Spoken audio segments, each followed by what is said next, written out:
Good morning all of students. तो मृदा chemistry soil chemistry के अंदर जो अपना सब्जेक्ट चल रहा था टॉपिक के अंदर, तो उस पे अपन डिस्कस कर रहे हैं नेक्स्ट पे। कल मैंने बताया कि जो हल आते हैं, सभी जो हल है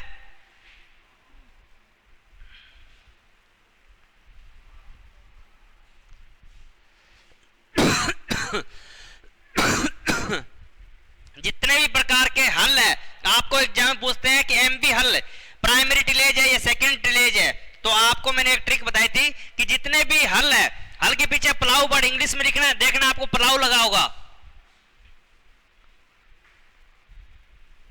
प्लाऊ जिसके पीछे प्लाऊ वर्ड लगा हो, वो सभी जितने भी हल है वो सारे के सारे किस में आते हैं? प्राथमिक में, प्राथमिक टिलेज में, प्राथमिक भूपृष्ठकरण में,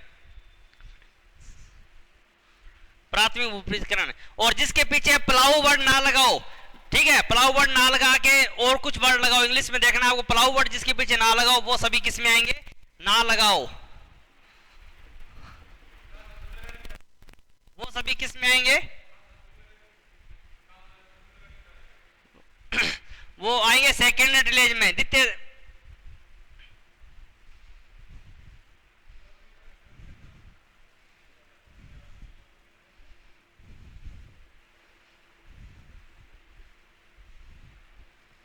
द्वितीय भूपृष्ठकरण यंत्र के अंदर आएंगे, जिसके पीछे प्लाऊ वर्ड ना लगाओ वो, ठीक है, और जिसके पीछे प्लाऊ वर्ड लगाओ वो किस में आएंगे? प्राइमरी टिलेज में आएंगे।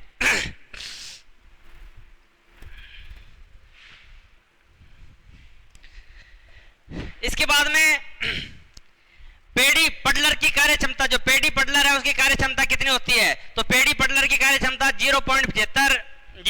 पेडी पडलर, पेडी पडलर की कार्य क्षमता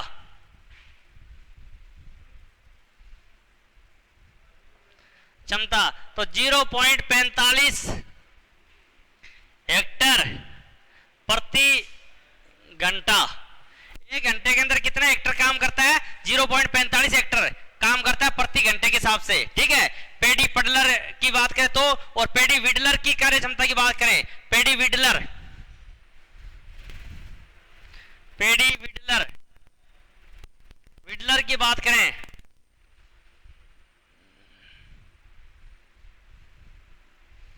तो इसकी है 0.25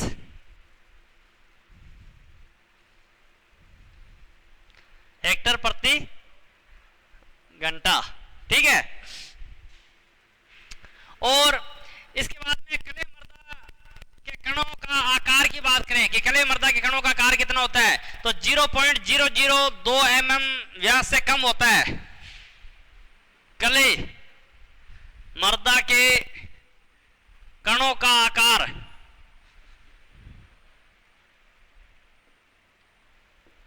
0.002 mm से कम होता है, ठीक है।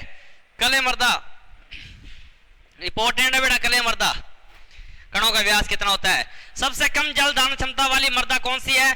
तो बालू, सबसे कम जल धारण क्षमता वाली मृदा, सबसे कम जल धारण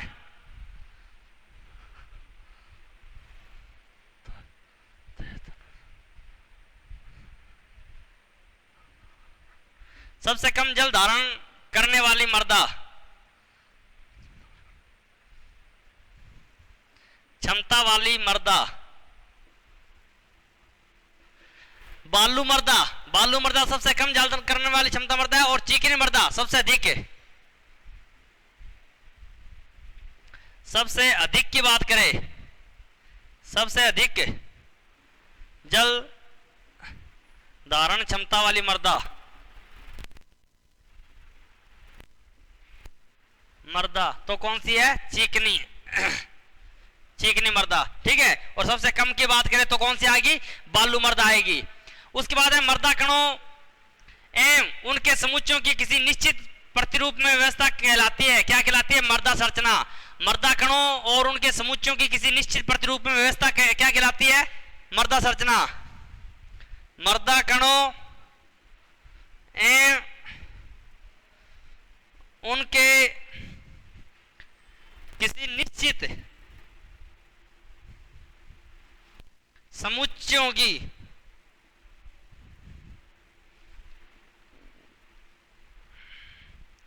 व्यवस्था क्या कहलाती है? क्या कहलाती है? मर्दा संरचना। मर्दा संरचना, मर्दा संरचना कहलाती है, यानी सॉइल स्ट्रक्चर कहलाती है। ठीक है, याद रखना।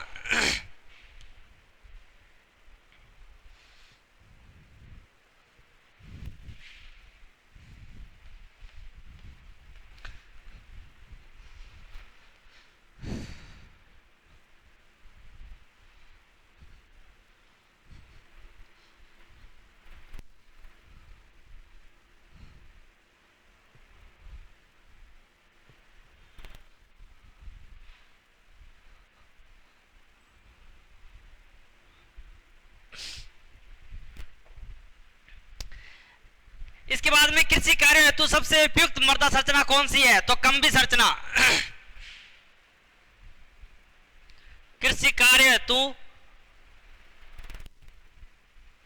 सबसे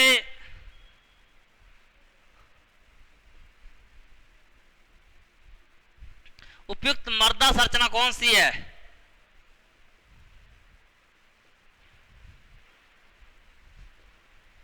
कौन सी है? कम्बी संरचना। कम्बी संरचना जो है वो कृषि कार्य के लिए सबसे उपयुक्त और सबसे अच्छी मृदा संरचना है। ठीक है, कौन सी? कम्बी संरचना। और सबसे छोटे आकार के कण पुंज वाली मृदा संरचना कौन सी है? सबसे छोटे आकार के कण पुंज वाली मृदा संरचना है लेमिनार।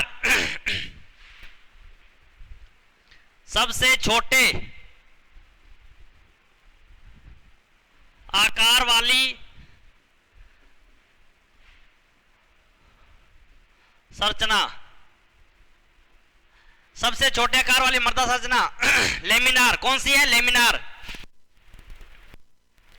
लेमिनार, लेमिनार जो मृदा संरचना है वो सबसे छोटे कण आकार वाली मृदा संरचना होती है। ठीक है, और मृदा के अंदर पानी के प्रवेश की क्रिया क्या कहलाती है? अंतःस्पंदन, इनफिल्ट्रेशन। मृदा के अंदर पानी के प्रवेश क्या कहलाती है? अंतःस्पंदन। अंतःस्पंदन कहलाती है। क्या कहलाती है? अंतःस्पंदन। इसको इंग्लिश में बोलते हैं इनफिल्ट्रेशन। इनफिल्ट्रेशन इंग्लिश में क्या बोलते हैं? इनफिल्ट्रेशन। और मृदा कॉलम से होकर पानी की संरचना, मृदा कॉलम से होकर पानी की संरचना कहलाती है अंतःस्रवण। मृदा कॉलम से होकर पानी की संरचना, मृदा कॉलम से होकर जो पानी की संरचना है वो क्या कहलाती है? अंतःस्रवण।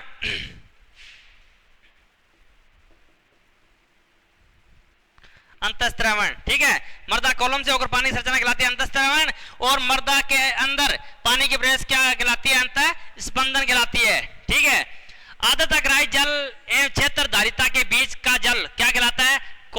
कोशिका जल। आर्द्रताग्राही जल और क्षेत्रधारिता के बीच का जल क्या कहलाता है? केशिका जल।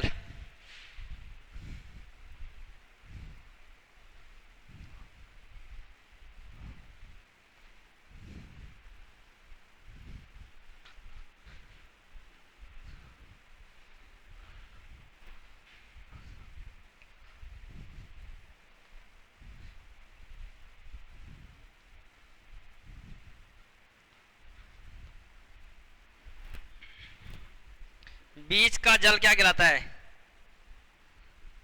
बीच का जल क्या कहलाता है? केशिका जल। केशिका जल कहलाता है। आर्द्रताग्राही जल और क्षेत्रधारिता के बीच का जल क्या कहलाता है? केशिका जल कहलाता है। मृदा वायु में CO2 की वह मात्रा जिस पर अधिकांश पौधे मर जाते हैं, 10% CO2 पर। बेटा 10% जो CO2 है उस पर अधिकांश पौधे क्या होते हैं? मर जाते हैं। तो मृदा वायु में CO2 की वह मात्रा जिस पर अधिकांश पौधे मर जाते हैं,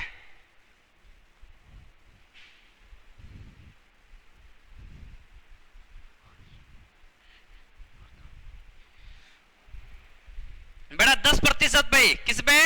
मृदा में CO2 की 10% मात्रा पे पौधे क्या हो जाते हैं? मर जाते हैं।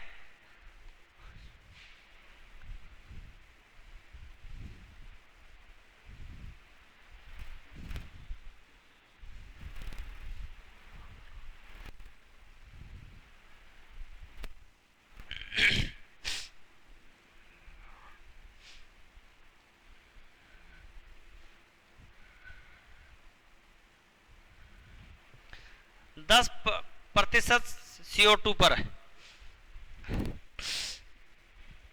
कार्बन डाइऑक्साइड कितना? 10% पर क्या हो जाते हैं? अधिकांश पौधे वो मर जाते हैं। ठीक है, 10% पर अधिकांश पौधे क्या होते हैं?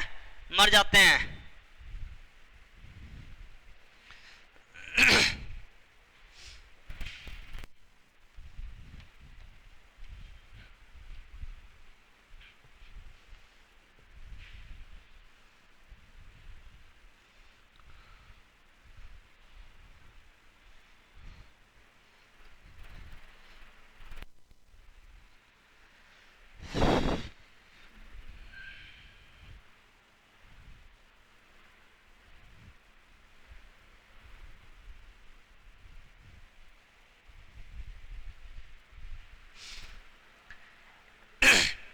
इसके बाद है मृदा आयतन में रंध्राकाश होते हैं कितने? 30 से 60% होते हैं। मृदा के अंदर मृदा आयतन में रंध्राकाश कितने होते हैं? रंध्राकाश मतलब पोर्स कितने होते हैं? 30 से 60 तक होते हैं।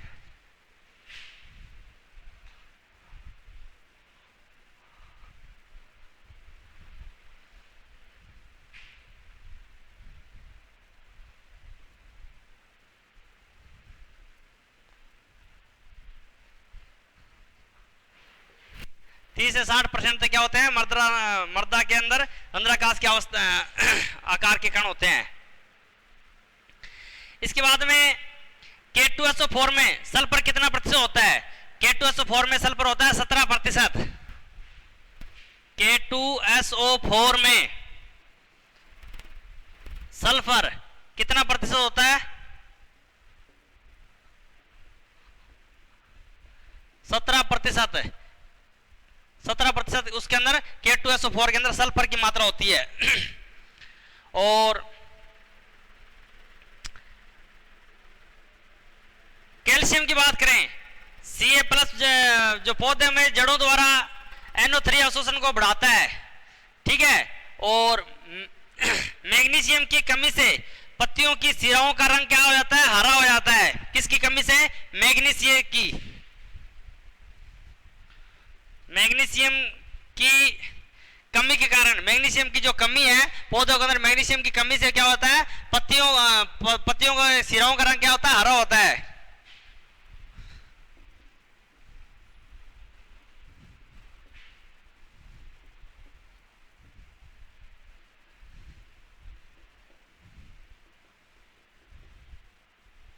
हरा हो जाता है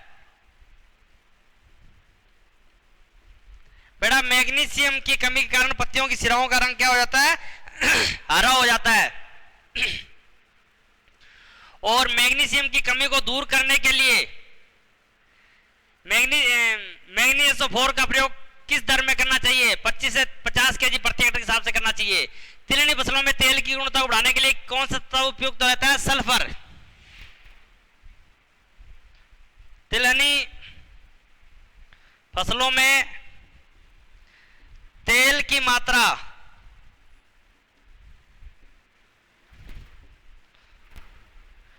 मात्रा को बढ़ाने के लिए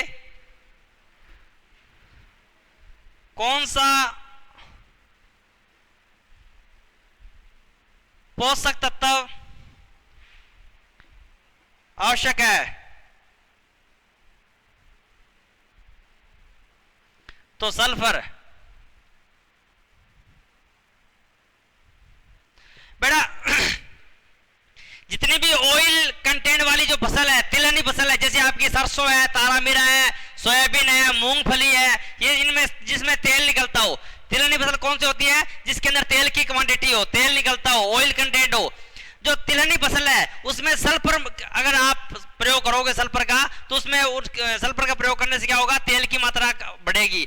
अब तेल की मात्रा बढ़ेगी तो क्या होगा, सल्फर का जैसे आप यूज करोगे तो उसके अंदर क्या होगा कि उसके पौधे के जो सीड है, सीड का आकार बढ़ेगा, बीज का आकार बढ़ेगा। जब बीज का आकार बढ़ेगा तो उसमें तेल का आकार बढ़ेगा, तेल जब बढ़ेगा तो वजन बढ़ेगा, वजन बढ़ेगा तो किसान को प्रॉफिट के अंदर बढ़ोतरी होगी। ठीक है, याद रखना।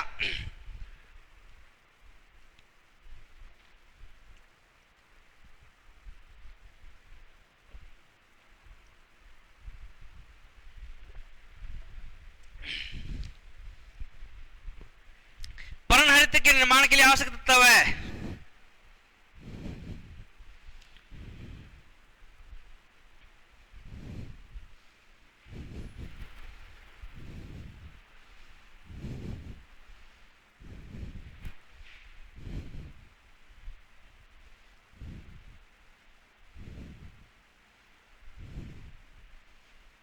पर्णहरित के निर्माण के लिए आवश्यकता कौन सा है, फेरस है। पर्णहरित के निर्माण के लिए आवश्यक तत्व है फेरस।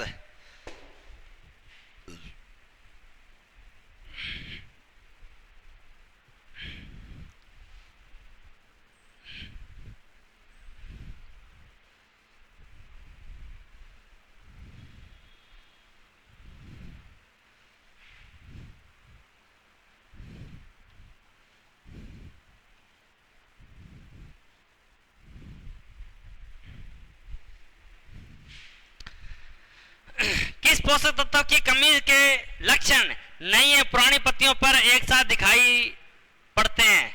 किस पोषक तत्व की कमी के लक्षण नई एवं पुरानी पत्तियों पर एक साथ दिखाई पड़ते हैं? जिंक की।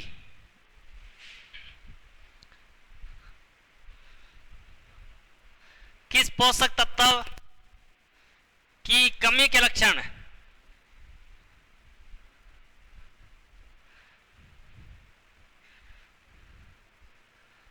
पौधे के नई व पुरानी पत्तियों पर एक साथ दिखाई पड़ते हैं?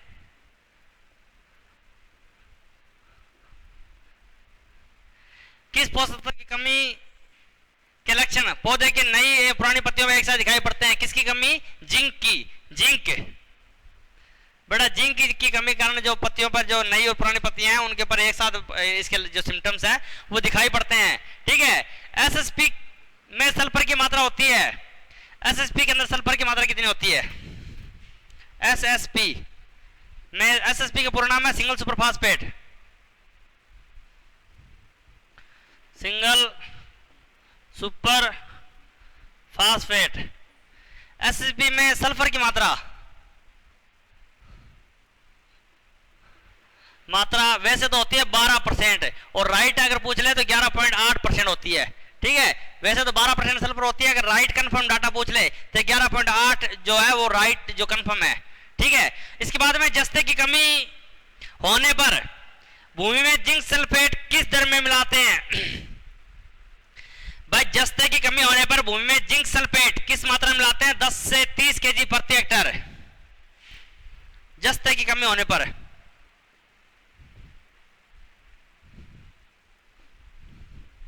जस्ते की कमी होने पर भूमि में जिंक सल्फेट किस मात्रा में मिलाते हैं?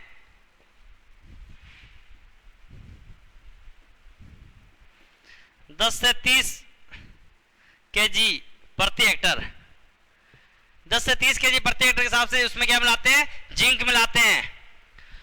और दलहनी फसलों में नत्रजन स्थिरीकरण जीवाणु के लिए आवश्यक पोषक तत्व कौन सा है? दलहनी फसलों में नत्रजन स्थिरीकरण जीवाणु के लिए आवश्यक पोषक तत्व कौन सा है? मोलिब्डेनम और सीओ।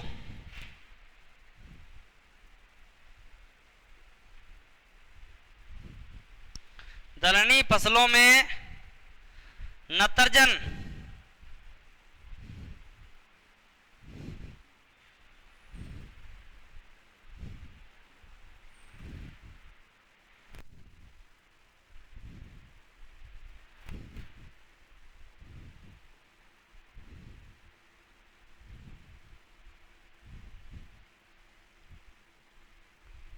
ये दोनों तत्व आवश्यक है दलहनी फसलों में नाइट्रोजन का स्थिरीकरण करने के लिए।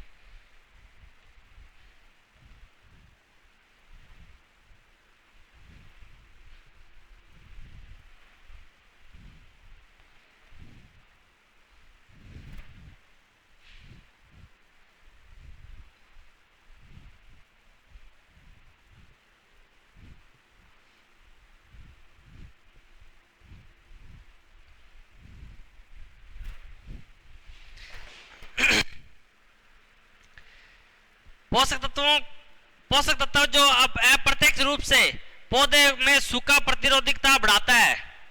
पोषक तत्व जो अप्रत्यक्ष रूप से पौधे में सूखा प्रतिरोधकता बढ़ाता है, कौन सा बढ़ाता है? फास्फोरस। फास्फोरस बढ़ाता है भाई। पोषक तत्व जो अप्रत्यक्ष रूप से पौधे में सूखा प्रतिरोध बढ़ाता है।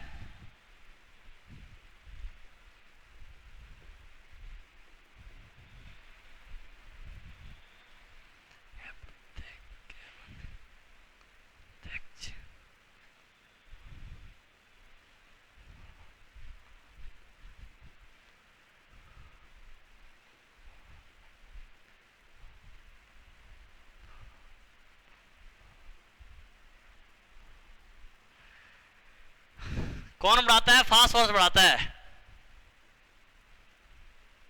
फास्फोरस जो है वो पौधे में बढ़ा देता है, सूखा प्रतिरोध क्षमता बढ़ाता है। ठीक है। और इसके बाद में अगर नाइट्रिफिकेशन के लिए उचित पीएच मान की बात करें, नाइट्रिफिकेशन करने के लिए उचित पीएच मान कितना है? तो 7.5 है नाइट्रिफिकेशन।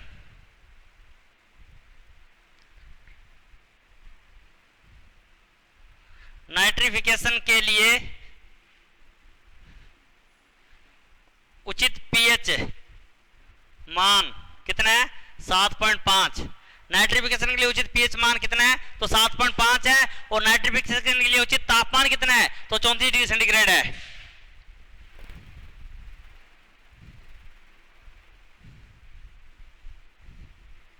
नाइट्रिफिकेशन के लिए उचित तापमान तो 34 डिग्री सेंटीग्रेड है। ठीक है।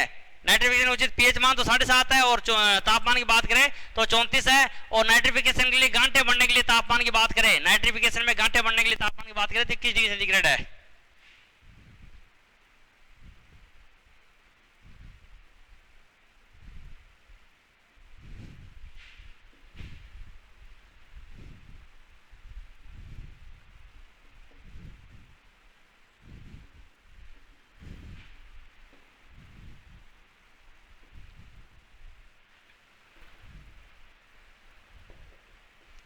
डिग्री सेंटीग्रेड है अगर गांठें बढ़ने के लिए बात करें तो। ठीक है। वैसे 34 डिग्री सेंटीग्रेड है। इसके बाद में कटकले मृदा का पीएच मान, कटकले मृदा का पीएच मान 3.5 से कम होता है। कटकले मृदा का पीएच मान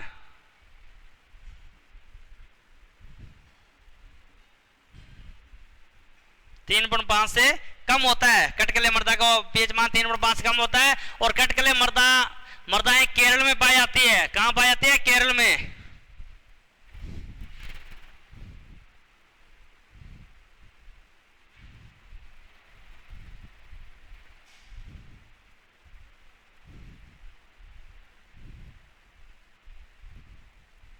कटकले मृदाएं कहां पाई जाती है बेटा? केरल के अंदर पाई जाती है। ठीक है। इसके बाद में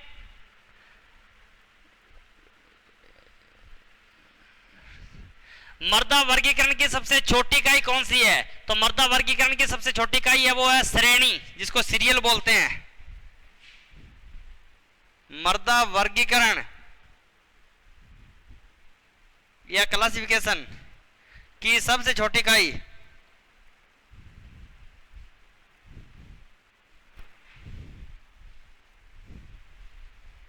कौन सी है? तो श्रेणी है। श्रेणी। ठीक है। मृदा वर्गीकरण की सबसे छोटी इकाई है बेटा श्रेणी।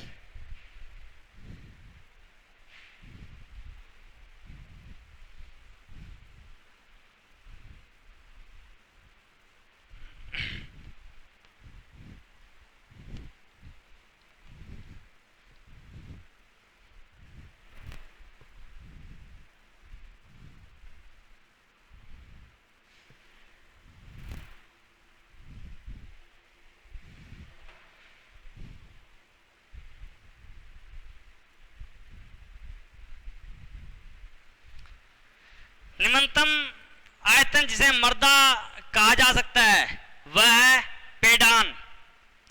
निम्नतम आयतन जिसे मर्दा कहा जाता है क्या होता है वो पेडान।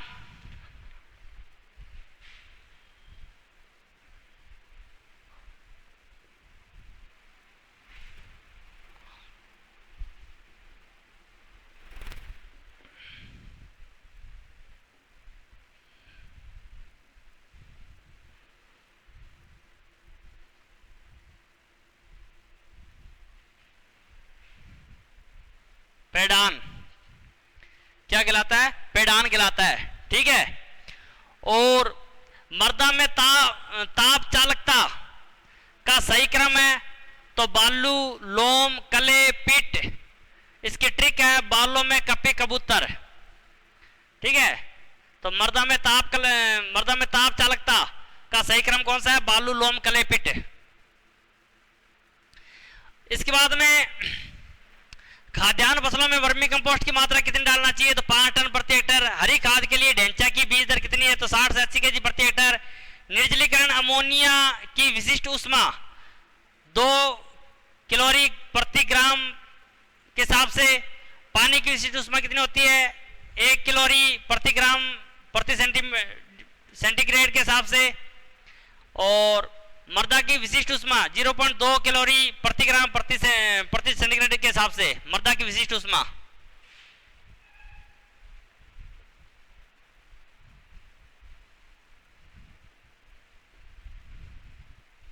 भाई मर्दा की विशिष्ट ऊष्मा की बात करें कि मर्दा की विशिष्ट ऊष्मा कितनी होती है तो 0.2।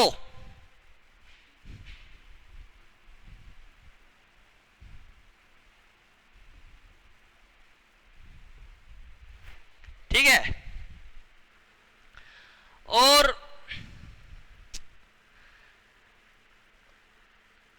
कोलाइडी जो कले या हुमस कणों का आकार कितना होता है? तो कोलाइडी या कले या हुमस कणों का आकार होता है 0.002 mm व्यास से कम।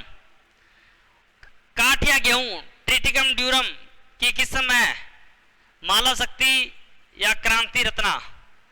आम की कौन सी किस्म क्लोन सिलेक्शन के द्वारा विकसित की गई है? आम की कौन सी किस्म क्लोन सिलेक्शन के द्वारा विकसित की गई है? दशहरी 51।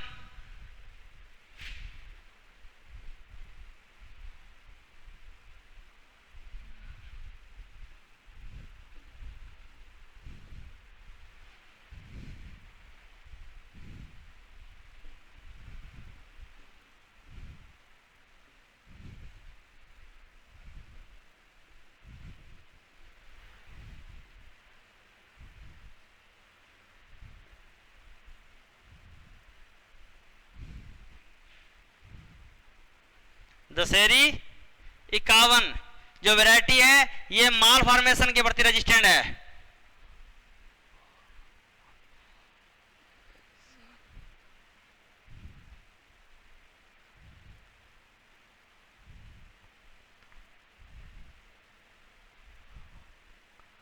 प्रतिरोधक है। ठीक है। आम की वैरायटी है बेटा ये। उसके बाद में नींबू वर्गीय फलों में ग्रीनिंग बीमारी का कारण है MLO। नींबू वर्गीय फलों में ग्रीनिंग बीमारी का कारण कौन सा है? MLO है।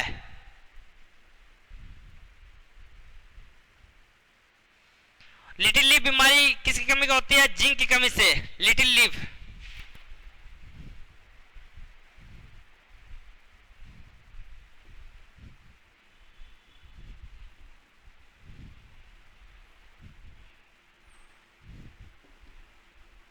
जिंक की कमी से होती है लिटिल लीफ बीमारी। किसकी कमी से होती है? जिंक की कमी से। और नींबू वर्गीय फलों में गेमोसिस बीमारी का कारण है कवक। नींबू वर्गीय फलों में गेमोसिस बीमारी का कारण कौन सा है? कवक।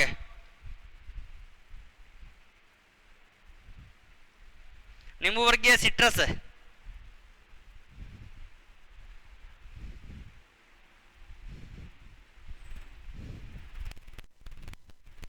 गेमोसिस बीमारी का कारण है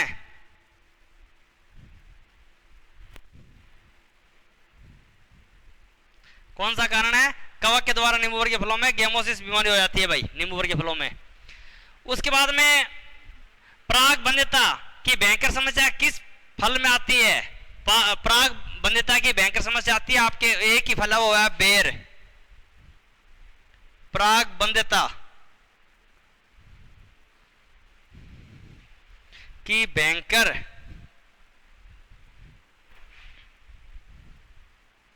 समस्या किस फल में आती है?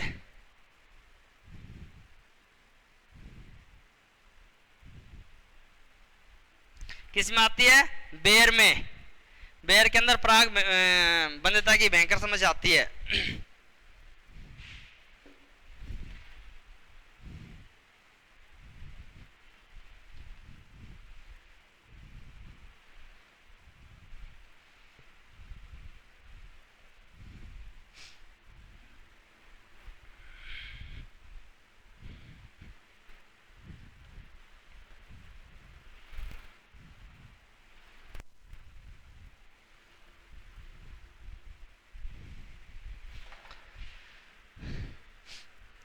इसके बाद में सिंचाई प्रतिशत की बात करें कि फसल प्रतिशत और सिंचाई क्षेत्रफल जल मांग कितनी कितनी है? गन्ना, गेहूं, चावल, तिलहनी और दालों की। तो गन्ना की जो सिंचाई है वो कितनी है? 53% में बात करें तो 93। और सिंचाई क्षेत्रफल जल मांग की बात करें तो 1500 से लेके 2500 mm।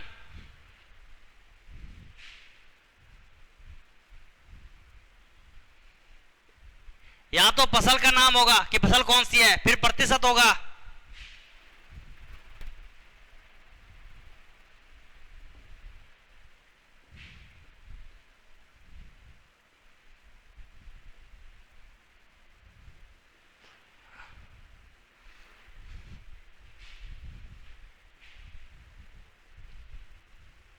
गन्ना, गन्ना का सिंचाई क्षेत्र प्रतिशत कितना है? 93% है। गन्ने का कितना है? 93%। उसमें सिंचाई का प्रतिशत है। और जलमांग की बात करें, अगर जलमांग की बात करें गन्ना में तो कितनी है? 1500 से लेके 2500 mm।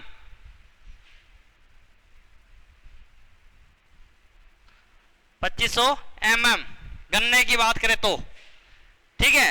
गन्ने के बाद में अगर गेहूं की बात करें तो 85% उसमें सिंचाई की प्रतिशत है और 650 से 800 mm उसमें जलमांग है।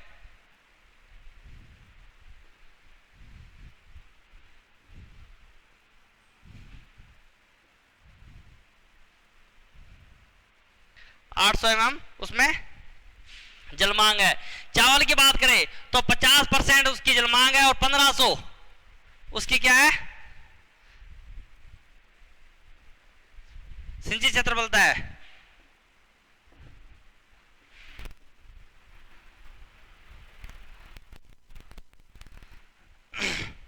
गन्ना की बात करें तो, चावल की बात करें तो, तिलहनी फसलों की बात करें तो 25% तो उसकी प्रतिशत है और 500 से 700 mm उसकी जलमांग है।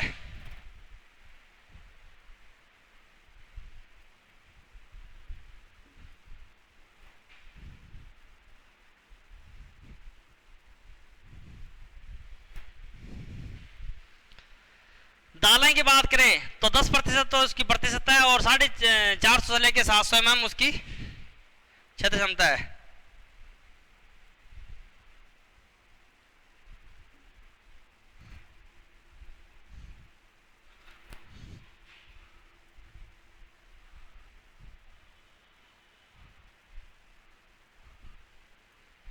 सबसे अधिक किसकी है?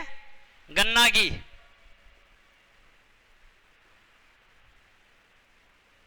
सबसे अधिक याद रखना, सबसे अधिक किसकी है? गन्ना की है। एग्जाम में क्वेश्चन आता है कि सबसे अधिक क्षेत्र क्षमता किसकी है, ठीक है। जलमांग सबसे अधिक किसकी है? क्षेत्र क्षमता है, जलमांग ही बोलते इसको। जलमांग mm में होती है जलमांग हमेशा। तो सबसे अधिक जलमांग कौन सी फसल की है? तो गन्ना की। चावल की मत टिक करना, वहां पे ऑप्शन रहता है गन्ना, चावल, धान, गन्ना, सॉरी गन्ना, गेहूं, चना।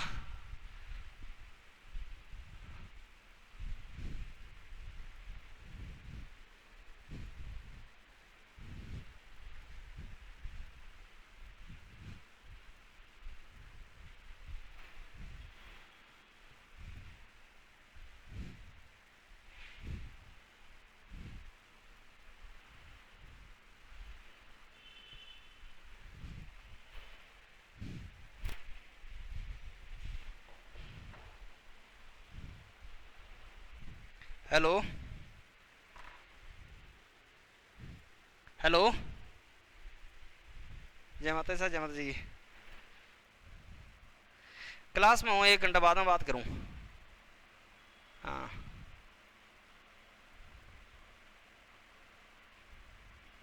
1 घंटा बाद में बात करूँ मैं, आप हूँ, ठीक है।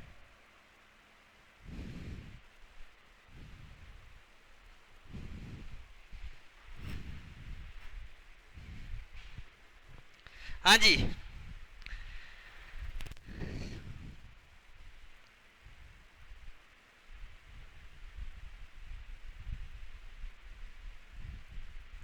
अब बेटा पोषक तत्व और उनके उपलब्ध रूप कौन कौन से है। जो पोषक तत्व है उनके उपलब्ध रूप जो पौधे ग्रहण करते हैं वो कौन कौन से है।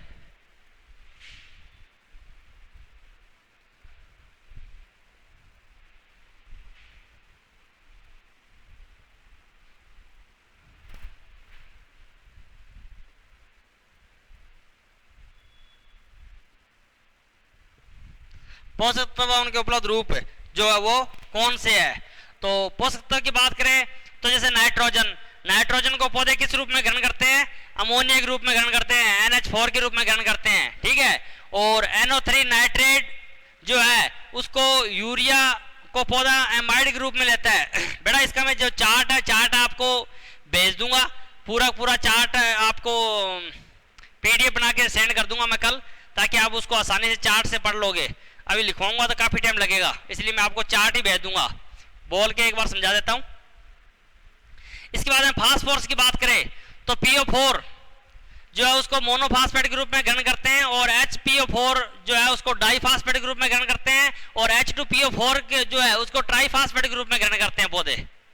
पोटेशियम को आयंस के रूप में ग्रहण करते हैं, कैल्शियम को आयंस के रूप में, कैल्शियम +2 के आयंस के रूप में ग्रहण करते हैं, मैग्नीशियम को Mg+ के रूप में ग्रहण करते हैं, सल्फर को SO2 सल्फाइड के रूप में और SO4 सल्फेट के रूप में, और लोहा को Fe फेरस के रूप में ग्रहण करते हैं, मैग्नीज को Mn4+ Mn+3 मैग्नीज के रूप में ग्रहण करते हैं, कॉपर को Cu कॉपर के रूप में ग्रहण करते हैं, ठीक है। मोलिब्डेनम जो है उसको HO4 मोलिबिटेट या MO3 मोलिब्डेनम के रूप में ग्रहण करते हैं, बोरोन BO3 के रूप में, बोरेट के रूप में ग्रहण करते हैं, क्लोराइड Cl के रूप में ग्रहण करते हैं, कार्बन CO3 कार्बोमेट के रूप में ग्रहण करते हैं, और हाइड्रोजन H+ के रूप में ग्रहण करते हैं, सोडियम Na+ के रूप में ग्रहण करते हैं, सिलिकॉन Si+ के रूप में ग्रहण करते हैं, कोबाल्ट CO2+ के रूप में ग्रहण करते हैं, वेनेडियम V+5 के रूप में ग्रहण करते हैं, ऑक्सीजन OH के रूप में ग्रहण करते हैं, ठीक है। इन रूपों के अंदर पौधे ग्रहण करते हैं, जो मैं आपको कल सारे सारे उसको बता दूंगा, एक PDF बना के भेज दूंगा। अब आते हैं कि पोषक तत्व जो है उनकी पादप पर कमी के लक्षण कहां दिखाई देते हैं, ये इंपॉर्टेंट है।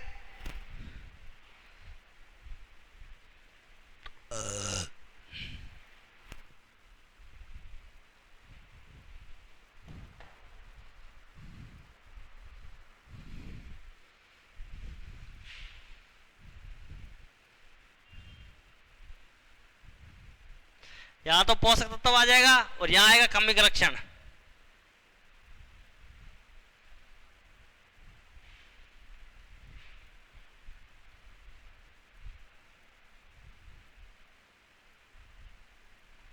कमी के लक्षण, पोषक तत्व कौन कौन से हैं और उनके कमी के लक्षण कौन कौन से हैं, ये दो बातें आपको ध्यान से अच्छे से समझना है। सबसे पहले अपन नाइट्रोजन की बात करें तो नाइट्रोजन की जो कमी के लक्षण है वो पुरानी पत्तियों पर दिखाई देते हैं। नाइट्रोजन की कमी के लक्षण कहां दिखाई देते हैं, पुरानी पत्तियों पर।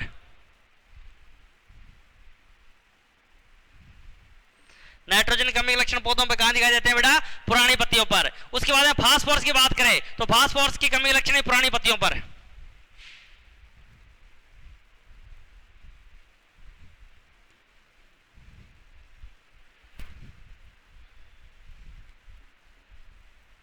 फास्फोरस की कमी लक्षण भी कहां दिखाई देते हैं? पुरानी पत्तियों पर दिखाते हैं। पोटास की बात करें तो ये भी पुरानी पत्तियों पर,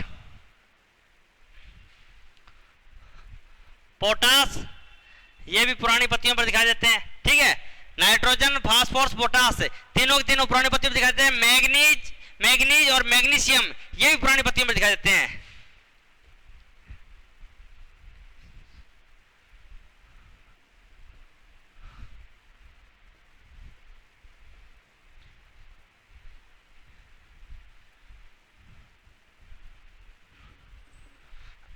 मैग्नीशियम भी कहां दिखाई देते हैं? पुरानी पत्तियों पर दिखाई देते हैं। ये तो है पुरानी पत्तियों पर। कौन कौन से? नाइट्रोजन,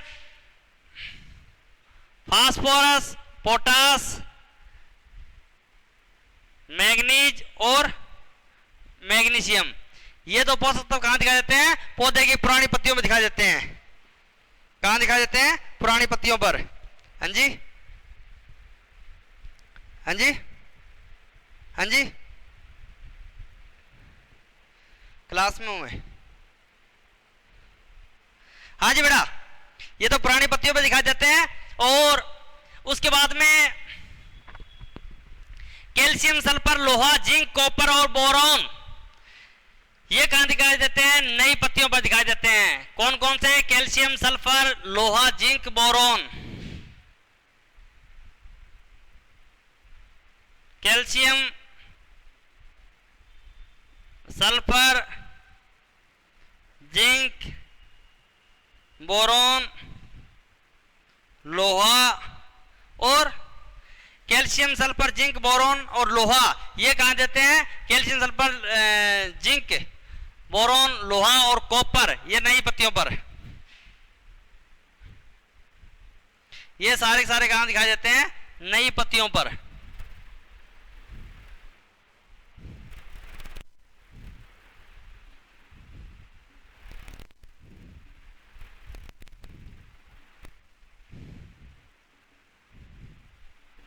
नई पत्तियों पर दिखाई देते हैं। बेटा याद रखना कि नाइट्रोजन, फास्फोरस, पोटास, मैग्नीज और मैग्नीशियम ये पुरानी पत्तियों पर, nitrogen, phosphorus, potash, magnesium, manganese और ये पुरानी पत्तियों पर दिखाई देते हैं।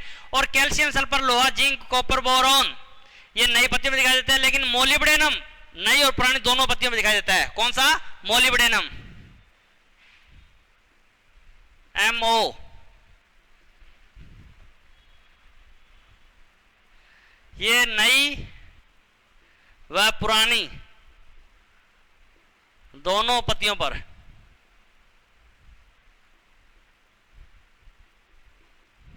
दिखाई देते हैं।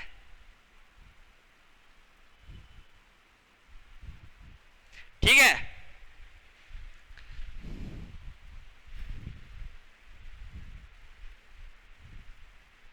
अब कमी और उसके जो सूचक पौधे हैं उसकी बात करते हैं कि इनकी जो कमी है उनके सूचक पौधे कौन कौन से हैं।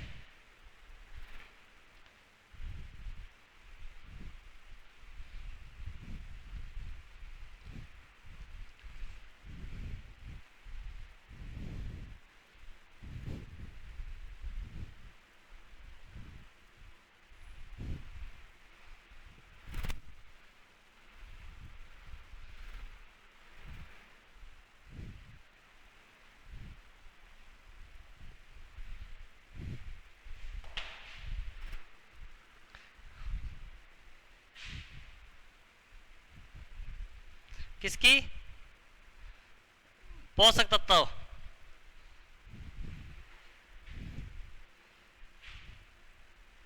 सूचक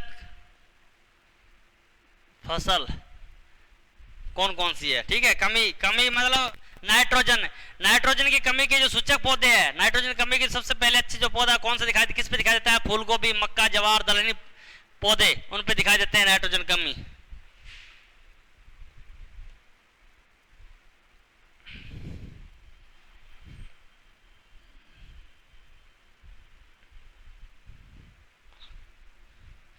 नाइट्रोजन की कमी सबसे अधिक तो दिखाई देती है आपकी फूलगोभी पर, उसके बाद है मक्का, जवार और दलहनी पौधों पर।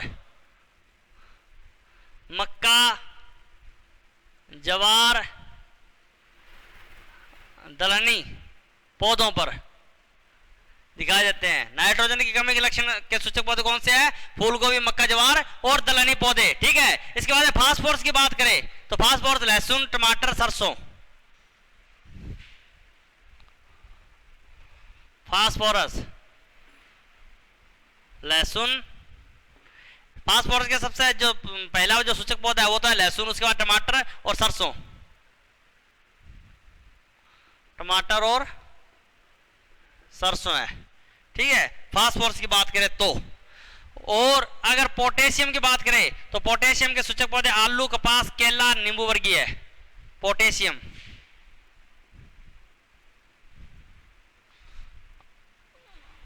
आलू, केला, आलू के अंदर, उसके बाद में केला, कपास और नींबू वर्गीय है। कपास,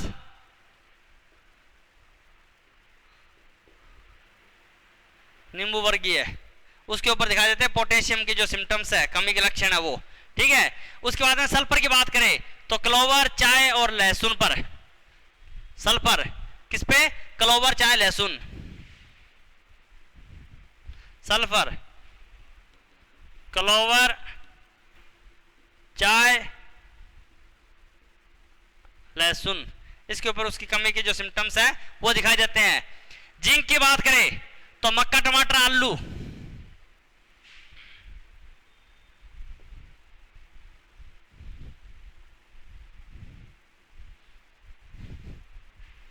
मक्का, टमाटर, आलू। ठीक है, इसके ऊपर उसके सिम्टम्स दिखाई देते हैं। कॉपर की बात करें तो सिट्रस फल पर दिखाई देते हैं कॉपर। कॉपर किस पे? सिट्रस पर। सिट्रस मतलब नींबू वर्गीय है।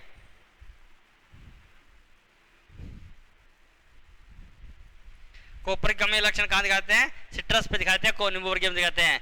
बोरोन की बात करें तो सूरजमुखी, नारियल, अमरूद।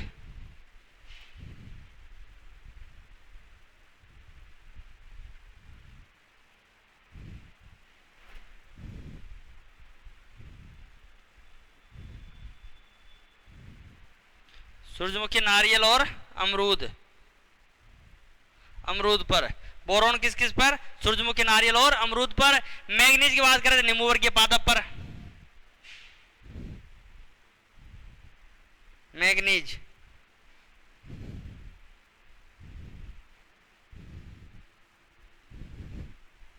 नींबू वर्गीय पादप पर। मैग्नीज की बात करें तो किस पे? नींबू वर्गीय पादप पर इसके सिम्टम्स दिखाई देते हैं। ठीक है, और मोलिब्डेनम की बात करें तो फूल गोभी और पत्ता गोभी।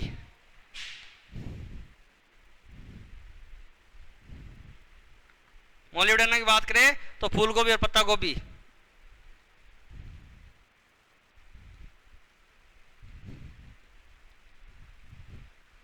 फूल गोभी और पत्ता गोभी किस पे? मोलिब्डेनम की बात करें तो। लोहा की बात करें तो अलंकृत पौधे।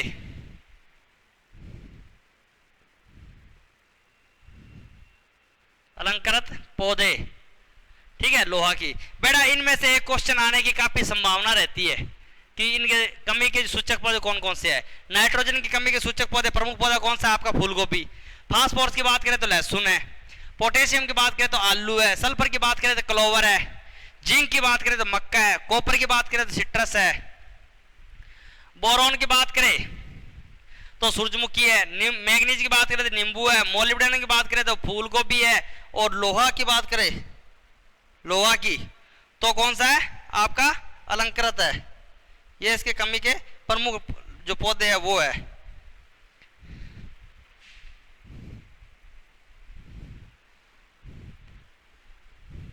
इनमें से एग्जाम के अंदर कोई ना कोई क्वेश्चन पुटअप होता है।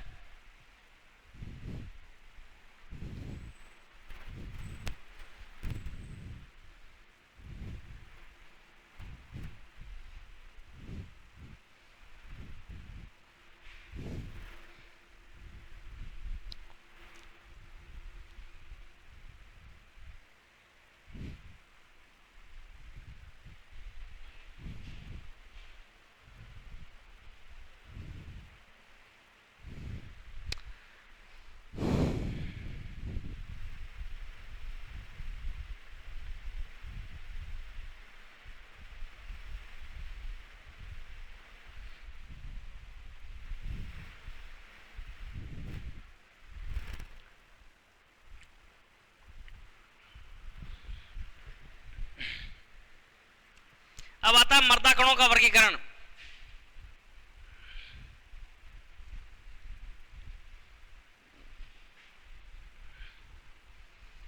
मर्दा कणों का वर्गीकरण इंपॉर्टेंट है, एक क्वेश्चन आता है इसमें से।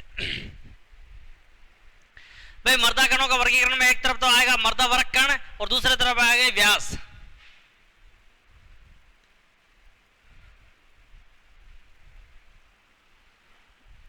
व्यास, व्यास का मतलब है कि उसका आकार कितना है, किस आकार में होगा, तो किस में होगा, एमएम में होगा, साइज। ठीक है।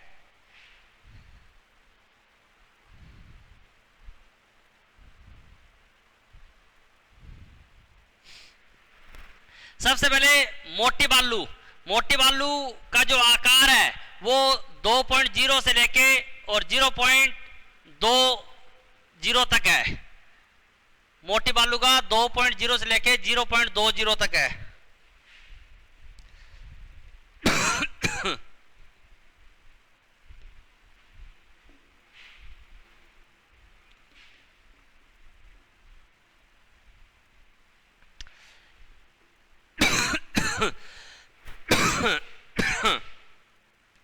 मोटी बालू कितना है, 2.0 से लेके 0.20 तक है।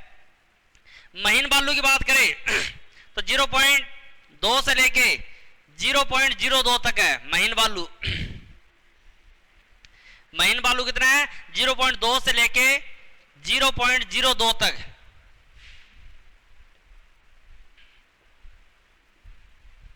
महीन बालू, महीन बालू जो बिल्कुल बारीक जो कण है महीन बालू 0.2 से लेके और 0.02 तक।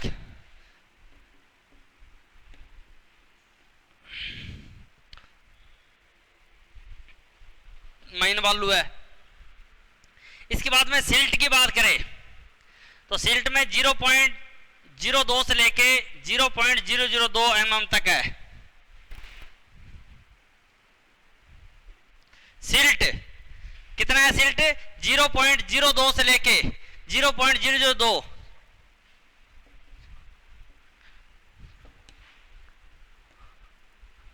mm तक है। 0.02 से लेके 0.002 mm तक कौन सा है, सिल्ट है। कले की बात करें तो 0.002 mm से कम, 0.002 mm से कम।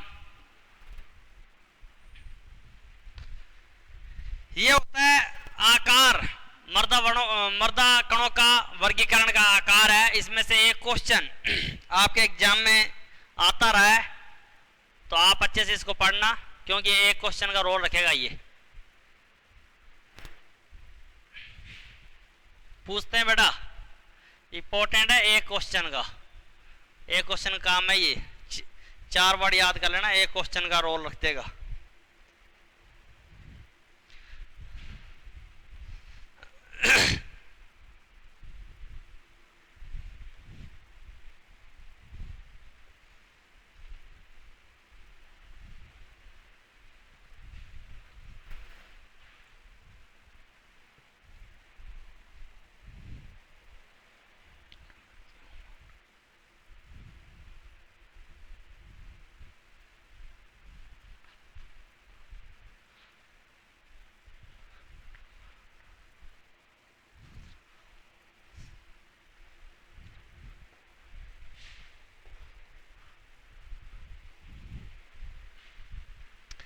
इसके बाद लवणीय प्रभावित मर्दों के प्रकार की बात करें कि लवणीय प्रभावित मर्दों का जो प्रकार है वो किस प्रकार से है ना।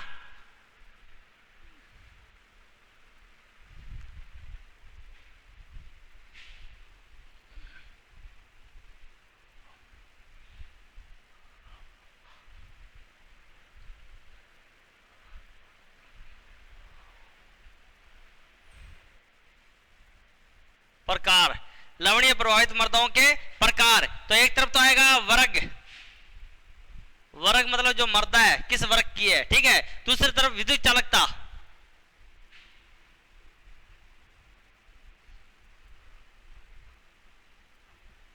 बेटा जो विद्युत चालकता है विद्युत चालकता जो होती है वो किस में होती है, तो विद्युत चालकता आपकी जो होती है वो 25 डिग्री सेंटीग्रेड ताप पर डेसीमीटर के अंदर होती है।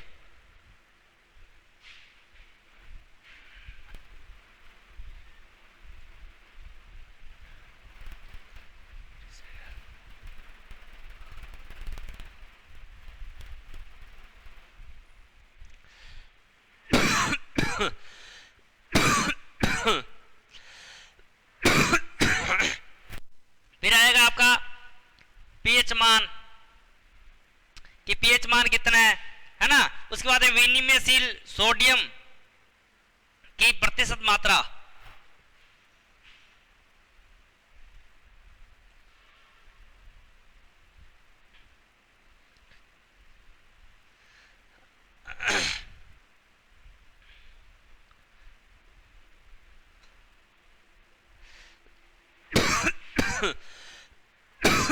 और मर्दा और परत,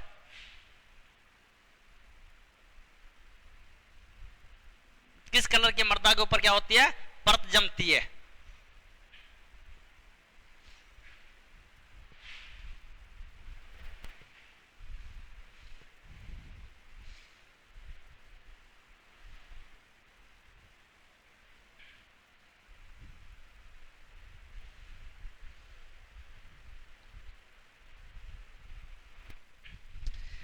बड़ा ये चार्ट है लवण प्रभावित मर्दों के प्रकार।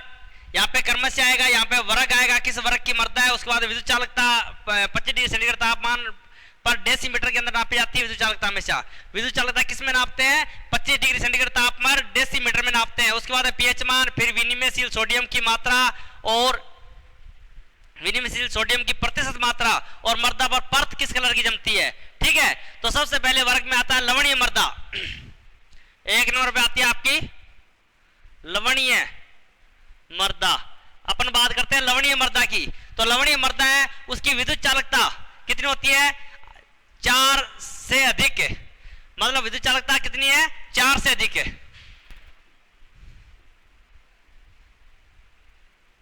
विद्युत चालकता इसकी कितनी है, 4 डेसीमीटर से अधिक है। 4 का मतलब है 4 डेसीमीटर से अधिक है।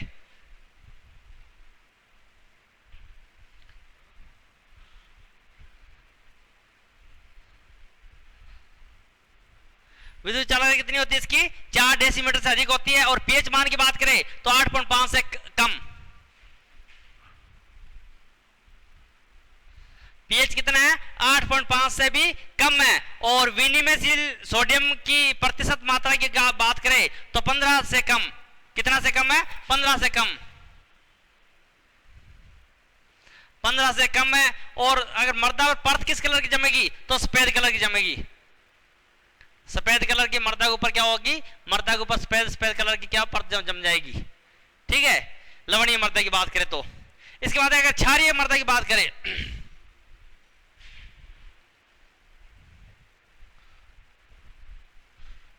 क्षारीय मर्दा, क्षारीय मर्दा की बात करें तो उसकी जो विद्युत चालकता वो 4 से कम, 4 डेसीमीटर से कम।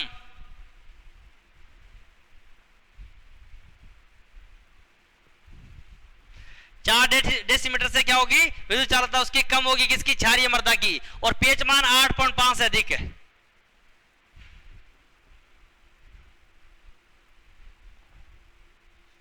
8.5 से अधिक होगा पीएच मान इसका। ठीक है, और विनिमयशील सोडियम की प्रतिशत मात्रा की बात करें तो 15 से अधिक है। 15 से अधिक होगा। ठीक है, विनिमयशील सोडियम की मात्रा। मर्दा पे परत किस कलर की जमेगी, तो काली काली काली परत जम जाएगी मर्दा के ऊपर। किस कलर की परत जमेगी मर्दा के ऊपर, काली कलर की परत जम जाएगी मर्दा के ऊपर।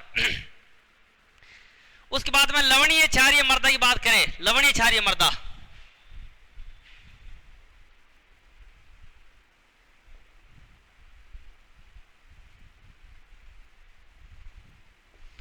भाई लवणीय क्षारीय मर्दा वो किस कलर की होती है, तो लवणीय क्षारीय मर्दा की विद्युत चालकता है 4 से अधिक है।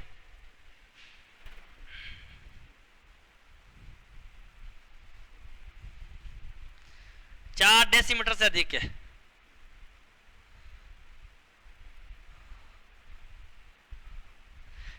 डेसीमीटर से अधिक होती है। लवण क्षारीय मृदा की विद्युत चालकता कितनी होती है? 4 डेसीमीटर से अधिक होती है। ठीक है, लवण क्षारीय मृदा की। और पीएच मान की बात करें तो 8.5 से कम,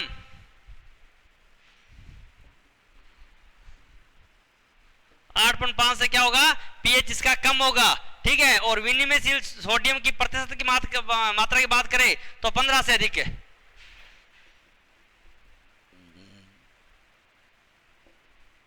15% से अधिक होगा। और मृदा परत की बात करें तो भूरे कलर की, भूरी यानी ब्राउन कलर की परत जम जाएगी। ये प्रकार है किसके? लवणीय प्रभावित मृदाओं के प्रकार। लवणीय प्रभावित मृदाओं के प्रकार के अंदर अगर लवणीय मृदा की बात करें तो 4 से अधिक, लवणीय क्षारीय दोनों की बात करें, कंपैरिजन किसका करें? लवणीय क्षारीय दोनों का, तो ये 4 से अधिक, 4 से अधिक, 8.5 से कम, 8.5 से कम, 15 से कम, 15 से अधिक, और सफेद और भूरी याद रख लेना।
तंबाकू दिवस कब मनाया जाता है?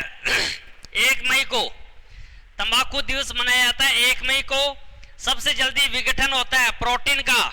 सबसे जल्दी विघटन किसका होता है? प्रोटीन का। ठीक है, और ग्रीक 399 कपास में आनुवंशिक नरभ्यंता का स्रोत है। चावल का परंपरागत नॉन ट्रेडिशनल बुआई वाला राज्य कौन सा है? पंजाब और हरियाणा। चावल का परंपरागत बुआई वाला राज्य कौन सा है? पंजाब और हरियाणा। और गेहूं का परंपरागत बुआई वाला राज्य कौन सा है? पश्चिम बंगाल।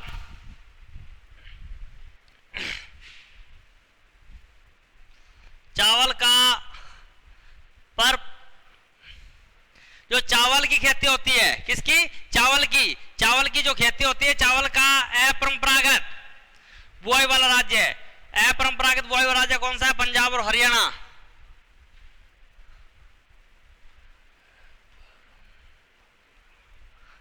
अपरंपरागत बुआई वाला राज्य है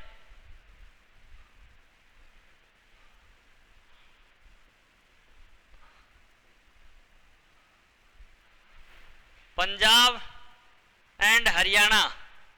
दोनों के अंदर चावल की खेती नहीं होती। ठीक है, पंजाब हरियाणा के अंदर। गेहूं की बात करें तो गेहूं का कौन सा है? तो पश्चिम बंगाल। पश्चिम बंगाल में नहीं होती है। ठीक है, पश्चिम बंगाल के अंदर गेहूं खेती नहीं होती। सरसों में इरूसी कम्बल की मात्रा होती है 38 से 57%।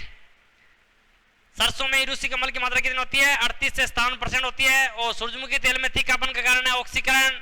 दूध में नहीं पाया था लोहा व विटामिन सी।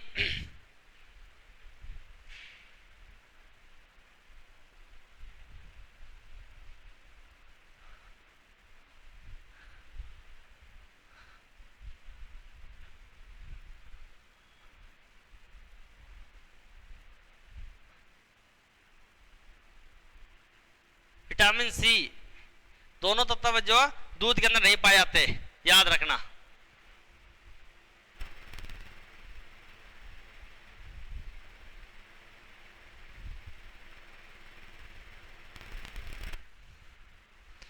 हरा सोना किसको बोलते हैं? बांस और अफीम को बोलते हैं। काला सोना बोलते हैं जेट्रोपागो।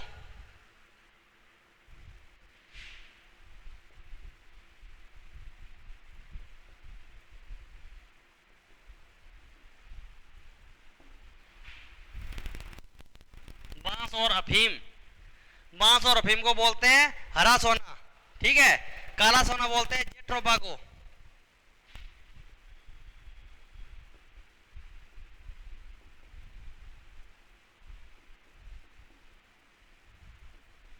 जेट्रोपागो बोलते हैं काला सोना, हरा सोना बांस और अफीम, काला सोना बोलते हैं जेट्रोपागो, ठीक है। और पीला सोना बोलते हैं सोयाबीन और मक्का को।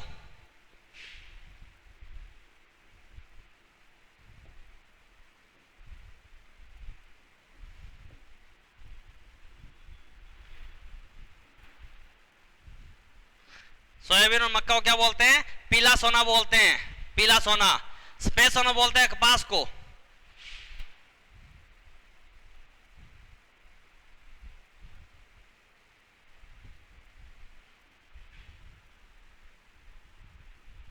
कपास को क्या बोलते हैं? सफेद सोना बोलते हैं, ठीक है। जूट सोना FeSO2 को बोलते हैं जूट सोना।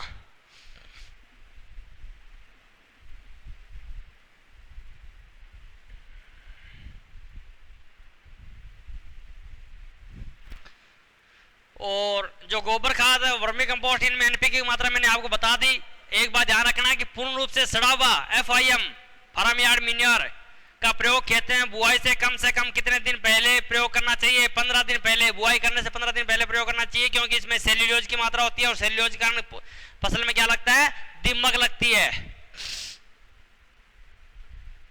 और फसलों के लिए FIM की मात्रा 15 से 20 टन प्रति हेक्टेयर। अगर फसल बो रहे हो आप, जैसे फसल में गेहूं है, धान है, मक्का है, ज्वार, बाजरा, कोई फसल बो रहे हो, तो FIM गोबर खाद का प्रयोग कितना करना चाहिए? 15 से 20 टन प्रति हेक्टेयर। अगर आप सब्जियां लगा रहे हो, वेजिटेबल की खेती कर रहे हो, सब्जियों की खेती कर रहे हो, तब FIM फार्म यार्ड मैन्योर यानी गोबर खाद की मात्रा कितना रखना चाहिए?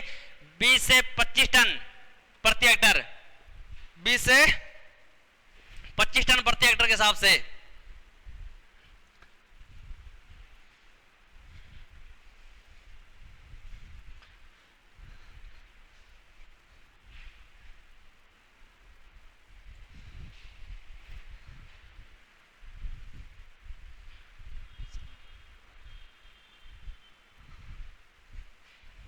अगर आप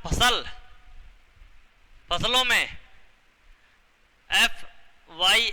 FIM का मतलब है फार्म यार्ड मैन्योर, ठीक है, यानी गोबर खाद। हिंदी में लिख रहा हूं मैं गोबर खाद, और इंग्लिश में है फार्म यार्ड मैन्योर।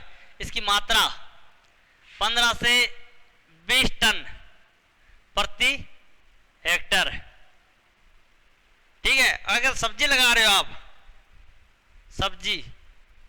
सब्जियों में FIM गोबर खाद की मात्रा 20 से 25 टन प्रति हेक्टेयर के हिसाब से, ठीक है। और गमला की बात करें तो 300 से 500 ग्राम प्रति गमला। क्यारी की बात करें, नर्सरी की बात करें तो कितना?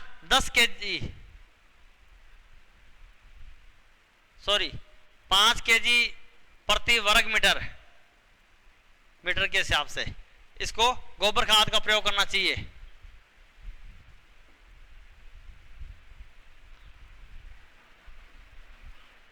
कितना दिन? 15 दिन पुराना। 15 दिन पुराना डालना चाहिए, ताजा नया गोबर खाद नहीं डालना चाहिए, उसमें सेल्यूलोज की मात्रा होती है।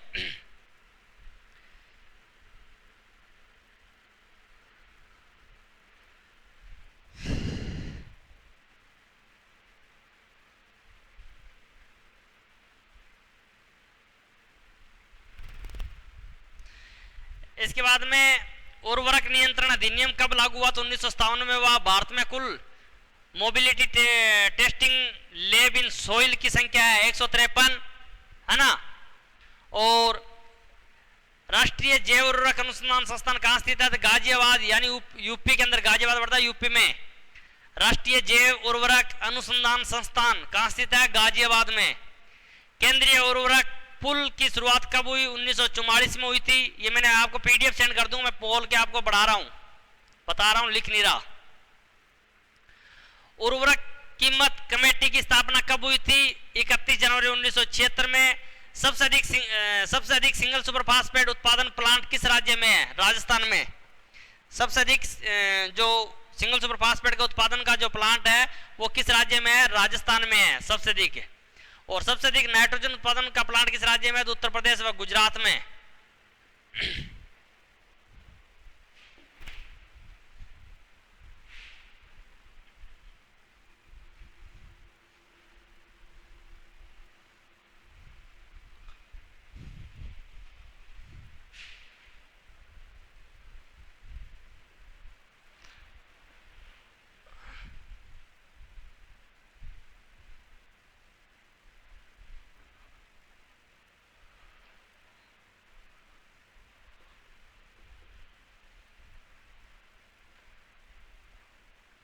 राजस्थान में किसका?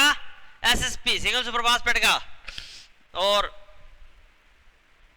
नाइट्रोजन की बात करें, नाइट्रोजन का कहां पे है? तो आपका नाइट्रोजन का जो प्लांट है सबसे अधिक जो उत्पादन है वो उत्तर प्रदेश और गुजरात में है।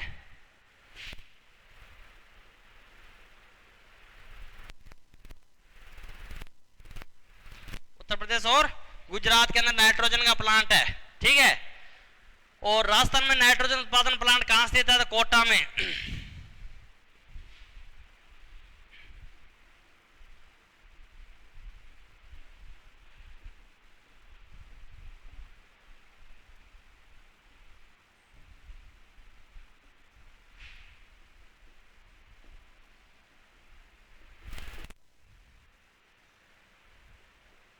कोटा राज्य के अंदर है, राजस्थान की बात करें तो, ठीक है। राजस्थान में कहां स्थित है? तो कोटा में है। भारत में सबसे ज्यादा कौन सा उर्वरक की खपत होती है? तो यूरिया की 80% से अधिक है।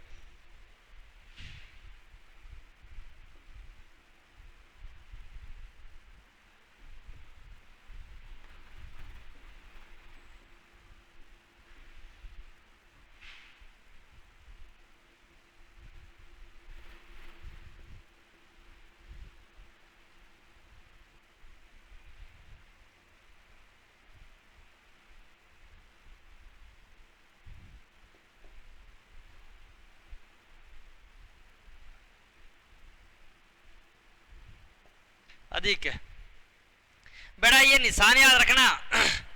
ये आपका ग्रेटर देन, ये तो है जैसे 80 है, 80 से अधिक है। अगर अधिक की बात कर रहा है, अधिक की, तो ये होगा अधिक का, ये ग्रेटर देन, ठीक है। ये निशान याद रखना, इसको बोलते हैं अधिक, ठीक है। इंग्लिश में बोलते हैं ग्रेटर देन का निशान। और कम में अगर 80 से कम की बात करें तो इसको बोलते हैं कम, ये है कम, ये इसको बोलते हैं लेस देन। एग्जाम में आपके ग्रेटर देन लेस देन दो चिन्ह आएंगे, आपको पता होना चाहिए ग्रेटर देन कौन सा है, लेस देन कौन सा है। कहीं यहाँ नहीं पढ़ पाओगे तो अधिक नहीं लिखा होगा वहां पे कि अधिक है कि नहीं है, कम है कि नहीं है। आपको निशान से समझना है, सिग्नल से समझना है। तो आपको ये पता होना चाहिए कि ये तो है ग्रेटर देन और ये है लेस देन, दोनों आपको पता होना चाहिए।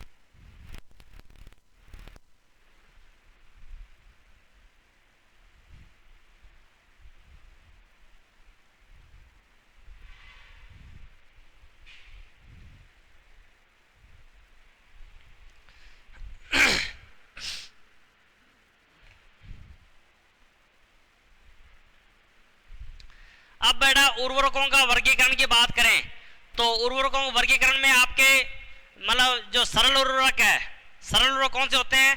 ऐसे उर्वरक जिसमें केवल एक ही मुख्य पोषक तत्व होता है, जैसे यूरिया है, यूरिया में नाइट्रोजन होती है, अमोनियम सल्फेट में सल्फेट की मात्रा होती है। ये जिसमें एक ही पोषक तत्व होता है उसको बोलते हैं सरल उर्वरक या प्राथमिक उर्वरक।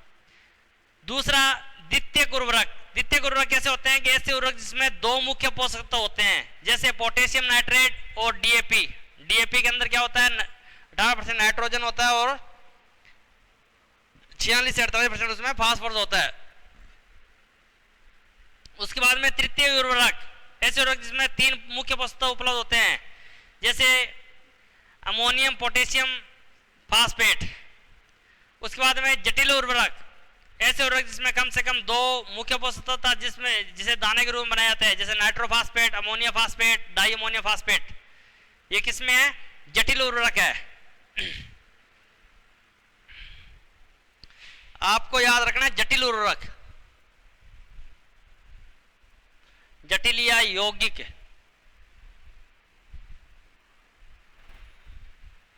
उर्वरक।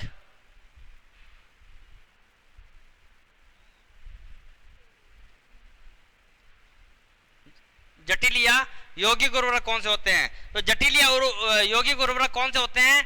ऐसे उर्वरक जिसमें कम से कम 2 मुख्य पोषक तत्व होते हैं तथा जिसे दाने के रूप में बनाया जाता है। 2 तो मुख्य पोषक तत्व, कितने? 2 मुख्य पोषक तत्व,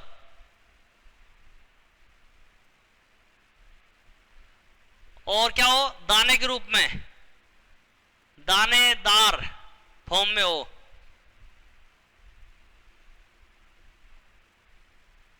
एग्जाम में बहुत बार पूछा है डीएपी, डीएपी है तो डीएपी क्या है? जटिल उर्वरक है।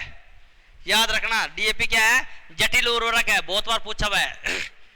डीएपी क्या है? जटिल उर्वरक है। नाइट्रोफास्फेट जटिल उर्वरक है, ठीक है। और अमोनियम फास्फेट, नाइट्रोफास्फेट अमोनियम फास्फेट दोनों जटिल उर्वरक है।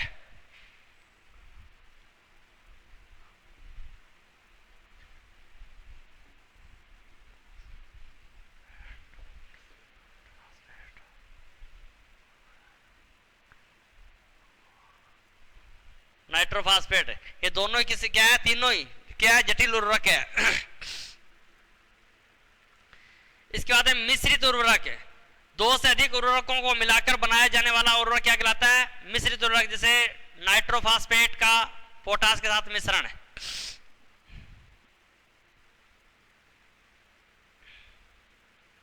इसके बाद है पूर्ण उर्वरक।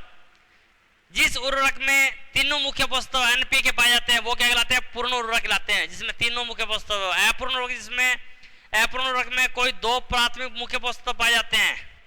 और न्यूनतम विश्लेषण उर्वरक, ऐसे उर्वरक में प्राथमिक पोषक तत्व की कुल मात्रा 25% से अधिक होती है, जैसे एसएसपी, सोडियम नाइट्रेट। यह है न्यूनतम विश्लेषण उर्वरक। उच्च विश्लेषण उर्वरक, ऐसे उर्वरक में प्राथमिक पोषक तत्वों की कुल मात्रा 25% से अधिक होती है, जैसे यूरिया है, निर्जलीकृत अमोनिया है, डीएपी है, ये, ठीक है। तो ये उर्वरकों के प्रकार थे जो मैंने आपको बताया, थोड़ा याद रखना।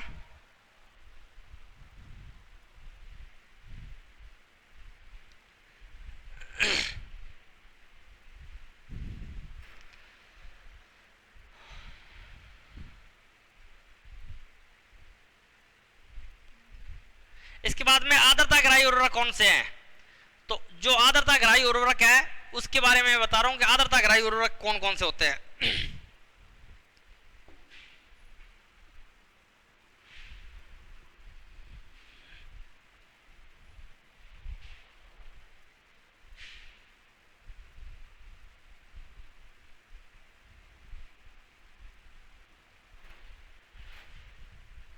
आर्द्रता ग्राही उर्वरक, बेटा जो आर्द्रता ग्राही उर्वरक है हेलो, हाँ जी, क्लास में हूँ जी, बाद में बात कर रहा हूँ आपसे। क्लास में हूँ, बाद में बात कर रहा हूँ। हाँ जी, हाँ घर ही है। हाँ दिखा दो। कुचामन, कुचामन, हाँ जी। इसके बाद में अमोनियम नाइट्रेट की बात, जो आर्द्रता ग्राही उर्वरक कौन से होते हैं? तो आर्द्रता ग्राही उर्वरक है एक तो आपका अमोनियम नाइट्रेट जो सबसे अधिक होता है, ammonium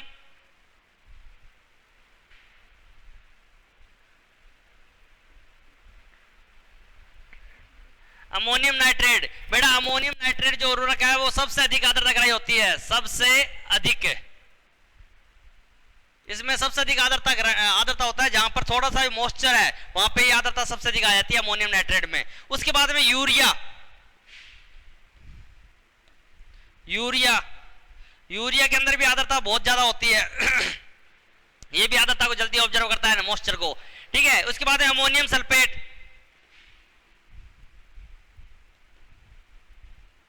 ammonium sulphate, ammonium sulphate के अंदर भी क्या होता है, आर्द्रता गहराई ज्यादा होती है अमोनियम सल्फेट में भी। अमोनियम सल्फेट के बाद में, अमोनियम सल्फेट के बाद में अमोनियम सल्फेट नाइट्रेट, इसके अंदर भी आर्द्रता ज्यादा होती है। Ammonium sulphate nitrate, ammonium sulphate और अमोनियम सल्फेट नाइट्रेट दोनों ज्यादा गहराई उर्वरक है, ठीक है। इसके बाद में कैल्शियम अमोनियम नाइट्रेट सबसे कम आर्द्रता गहराई उर्वरक है,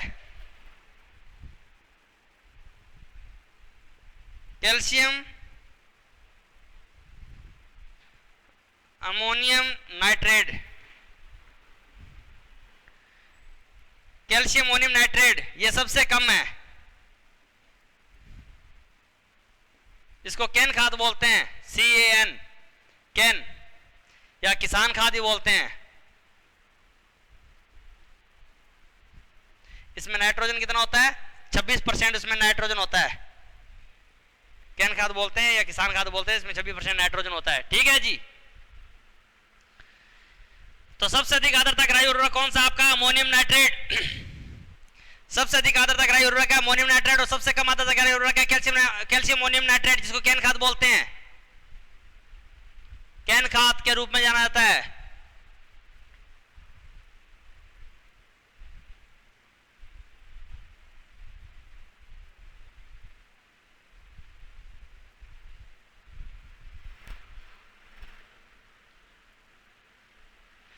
अब नाइट्रोजन युक्त उर्वरक की बात करें कि नाइट्रोजन युक्त उर्वरक कौन से है, तो नाइट्रोजन युक्त उर्वरक के अंदर आपके नाइट्रेट उर्वरक में आता है सोडियम नाइट्रेट, जिसमें 16% नाइट्रोजन 16% होती है इसमें सोडियम नाइट्रेट में, ठीक है। इसे नाइट्रोजन चिलिंग नाइट्रेट भी कहते हैं। कैल्शियम नाइट्रेट 15.5% नाइट्रोजन होती है, पोटेशियम नाइट्रेट 13% नाइट्रोजन होती है। इसके बाद है अमोनिकल उर्वरक, जलमग्न मृदाओं के लिए उपयुक्त मृदा में घुलनशील व कम निछालन वाले, वो है अमोनियम सल्फेट 20.6% नाइट्रोजन और 24% सल्फर, ठीक है। अमोनियम उर्वरक ये अमोनियम उर्वरक में आते हैं। उसके बाद में अमोनियम क्लोराइड, अमोनियम क्लोराइड में 26% नाइट्रोजन होती है।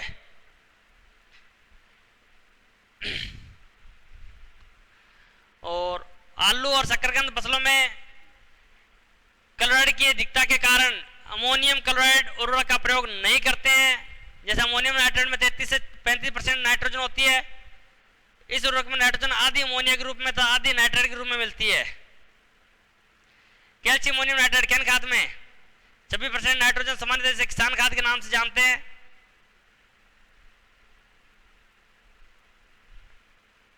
नाइट्रो चाक भी बोल देते हैं इसको।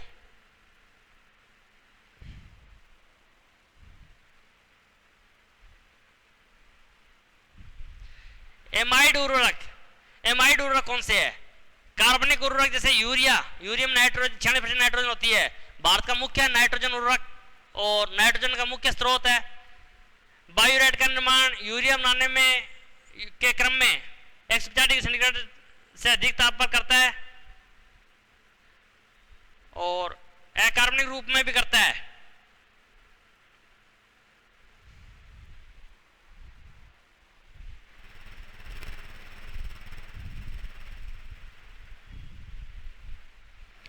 पोटेशियम उर्वरक की बात करें, जो जल, पहले तो जल में घुलनशील पोटेशियम उर्वरक कौन होते हैं, एसएसपी। एसएसपी के अंदर 16% P2O5 होता है, 18.6% कैल्शियम होती है, 12% सल्फर होती है, 0.5% मैग्नीज होती है एसएसपी के अंदर। डीएसपी डबल सुपर फास्फेट में 32% फास्फोरस होती है, टीएसपी ट्रिपल सुपर फास्फेट में 46-48% उसमें फास्फोरस होती है, और डीएपी के अंदर 18% नाइट्रोजन 46% फास्फोरस होती है।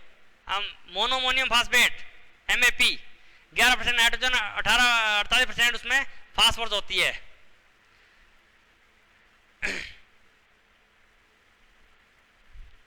याद रखना, और मैं आपको ये पीडीएफ बना के आपको सेंड कर दूंगा, आप इसको अच्छे से नोट कर लेना, पढ़ लेना, ठीक है। एसएसपी के अंदर क्या क्या चीज है? 16% फास्फोरस है एसएसपी में।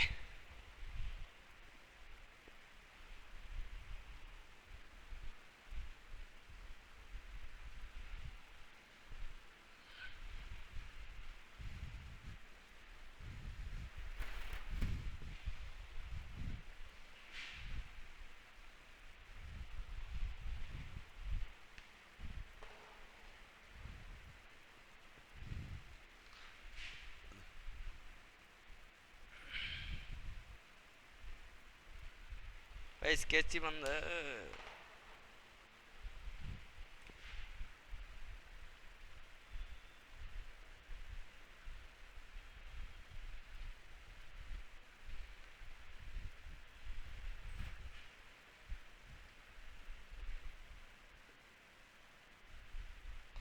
SSP single super phosphate. SSP के अंदर क्या क्या चीज होता है? तो एसएसपी में 16% तो फास्फोरस है और 18.6% उसमें कैल्शियम है।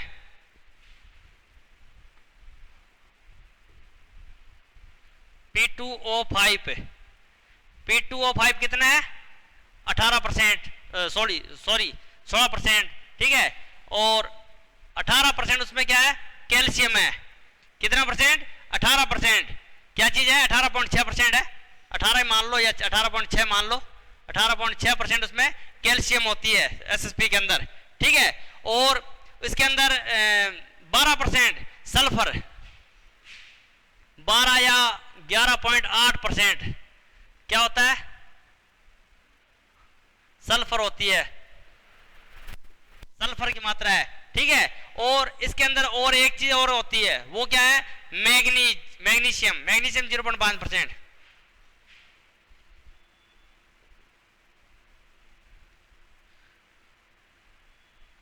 मैग्नीशियम होता है। एसएसपी इंपॉर्टेंट है, इसके अंदर इतने कंटेंट होते हैं, बाकी किसी में इतने कंटेंट नहीं होते हैं। एसएसपी के अंदर 16% फास्फोरस, 18.6% कैल्शियम, 12% या 11.8% सल्फर और 0.5% उसमें मैग्नीज होता है। डबल सुपर फास्फेट में डबल में डीएसपी मतलब डबल सुपर फास्फेट।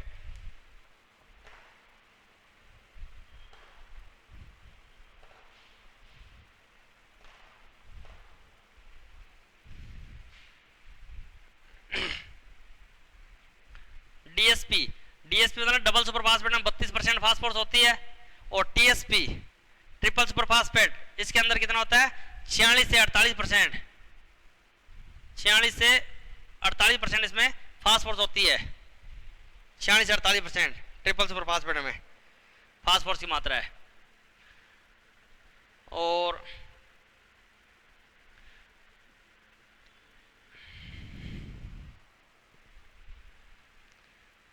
पोटास उर्वरक की बात करें, म्यूरेट ऑफ पोटास, तो म्यूरेट ऑफ पोटास में 60% K2 होता है।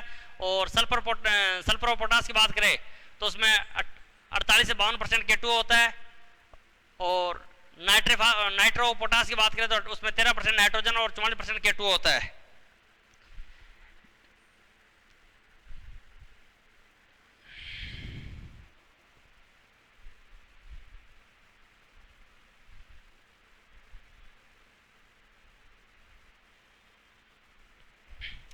ठीक है, तो बेटा अब मैं आपको जो आप सॉइल केमिस्ट्री और जो एग्रीकल्चर के तीनों सब्जेक्ट है, इनके जो इंपॉर्टेंट क्वेश्चन है वो मैं आज से आपको पीडीएफ बना के ट्रांसफर करूंगा। और अब आपके एग्जाम के ज़्यादा समय नहीं बचा है, इसलिए आप ओनली जो क्वेश्चन है वो सोल्व करें, क्योंकि क्वेश्चन इंपॉर्टेंट रहेंगे। और पेपर बना के आपको सेंड कर दिया जाएगा, या आपको जो पीडीएफ से मिलेगी उस पीडीएफ को आप अच्छे से पढ़ लेना। उसमें से इंपॉर्टेंट जो क्वेश्चन है वही आपके पास पहुंचाए जाएंगे, ठीक है। और आपका सिलेबस लगभग तीनों सब्जेक्ट के मैंने आपको कवर करवा दिया है। टाइम बहुत कम था और कम समय के देखते हुए कोविड-19 के चलते हुए आपका जो सिलेबस है वो हो चुका है। और अब आपको जो तैयारी रिवीजन करना है, रिवीजन करने का जो तरीका है वो आपको क्या करना है कि आप इसका जो ऑब्जेक्टिव टाइप के क्वेश्चन है, जितने भी सारे क्वेश्चन आपको अटेम्प्ट करने हैं, जो पॉइंट वाइज क्वेश्चन है, मेरे जो क्वेश्चन होंगे वो पॉइंट टू पॉइंट होंगे, ऑब्जेक्टिव टाइप के नहीं होंगे। और ऑब्जेक्टिव टाइप के क्वेश्चन मैं आपको बना के नहीं सेंड करूंगा, मैं आपको पॉइंट वाइज बना के सेंड करूंगा, ठीक है। जैसे सिंगल सुपर फास्फेट में कैल्शियम की मात्रा होती है तो 18.6% लिख के होगा उसमें, ठीक है। या डबल सुपर फास्फेट में फास्फोरस की मात्रा होती है तो 32% उसमें फास्फोरस की मात्रा होती है। डीएपी के अंदर दो कंटेंट होते हैं, कौन कौन से होते हैं, तो उसमें 18% नाइट्रोजन होता है और 46-48% उसमें फास्फोरस होता है ना। ऐसे क्वेश्चन में आपको बना के पीडीएफ के अंदर और सेंड करूंगा, जो आप उसको अच्छे से पढ़ लेना, आपके एग्जाम के हिसाब से इंपॉर्टेंट होंगे। और अगर आपको कहीं कंफ्यूजन है या आपको दिक्कत आ रही है तो आप उसको कमेंट्स में या फिर कॉल करके आप पूछ सकते हैं कभी भी। आप अपनी अच्छी लगन और मेहनत के साथ अपने अध्ययन करता रहे ताकि आपके जो सफलता है वो आपके अब ज़्यादा दूर नहीं है और ना इतना समय है कि आप इसको मस्ती करें। ये बहुत ही इंपॉर्टेंट, बहुत ही क्रिटिकल जो स्टेज है, ये बहुत क्रिटिकल स्टेज है। आप इसको अच्छे से पढ़ना, ठीक है। तो कल से जो आपके क्वेश्चन आपको मिलेंगे सारे पीडीएफ के द्वारा क्वेश्चन मिलेंगे, आप उसको डेली पीडीएफ एक पीडीएफ को डेली पढ़ते रहना और ज़्यादा से ज़्यादा उसको रिकवर करना। जो पुराना जो जितना भी मैटर आपको करवा दिया गया है, नया मैटर नया मैटर तो ठीक है, लेकिन पहले जो पुराना मैटर जितना भी आपके पास हो चुका है, चाहे आपकी केमिस्ट्री का है, चाहे आपका बायोलॉजी का है, चाहे आपका एग्रीकल्चर का है, तो पुराना जो मैटर है आपका जितना भी आपको इतने दिनों में करवाया है उसको सभी को रिवीजन कर ले अच्छे से। क्योंकि एग्जाम के अंदर अगर आपने रिवीजन नहीं किया और आगे पढ़ते रहे, पुराना पीछे से नहीं पढ़ पाए, तो आपको रिजल्ट नहीं मिल पाएगा। तो रिवीजन करना जरूरी है। आप उसको जितना आपको सिलेबस हो चुका है, जितने सिलेबस करवाया सभी सब्जेक्ट का, उसका सारे का अच्छे से 2 बार, कम से कम 2 बार उसका रिवीजन कर ले ताकि आपको एग्जाम के अंदर कोई समस्या ना आए, दिक्कत ना आए, ना आप भूलो। पुराना जो पढ़ा है आपने, जो आज से 2-3 महीने पहले पढ़ चुके हो, उसका भी अच्छे से रिवीजन कर लेना ताकि आप उसको एक बार माइंड के अंदर आपका कैचिंग पावर बनी रहे, है ना।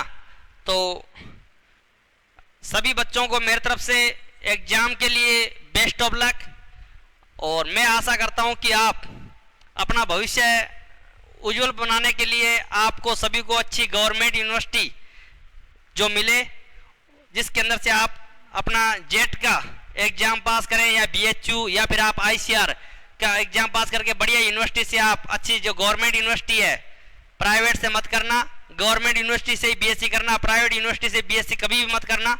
गवर्नमेंट यूनिवर्सिटी गवर्नमेंट ही होती है और प्राइवेट यूनिवर्सिटी प्राइवेट ही होती है ना। वहाँ पे आपका शोषण होगा और कुछ भी नहीं होगा, सीखने कुछ नहीं मिलेगा। तो गवर्नमेंट यूनिवर्सिटी के अंदर आप सिलेक्शन करना, चाहे आपको कहीं भी मिले, राजस्थान में मिले या राजस्थान से बाहर मिले, तो लेकिन आपको जो यूनिवर्सिटी है वो गवर्नमेंट ही चूज करना। सभी बच्चों को best of luck next exam के लिए।